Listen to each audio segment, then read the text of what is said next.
do this. I've been forced to do this. Whoever's watching this, this was a forced test. Mr. Eglinton's going to die. We all know it. None of our eggs have survived. Mr. Eglinton, may he rest in peace. He's probably already dead in there.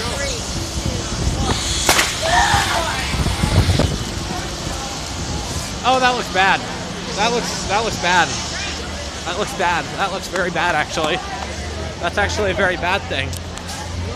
Oh no. Well, Mr. Eglinton, are you okay? Eglinton. Hold your camera. Hold my camera. Did it survive? Eglinton. Did it survive? No.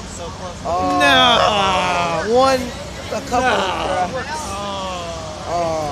How many cracks? A lot. A few? Well, at least I can do this. Wow. He's dead now. Okay, here. Dead. Here you go. Goodbye, Mr. Eglinton. No, don't throw it away. What? I'm joking.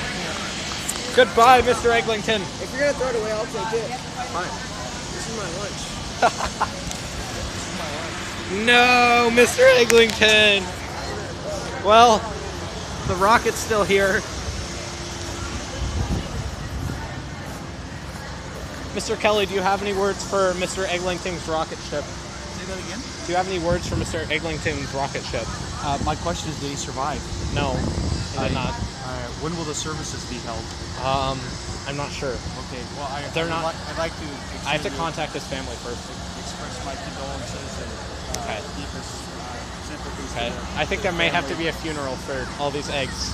Okay, well, it's all in the name of science. Thank you for your kind words, Mr. Kelly.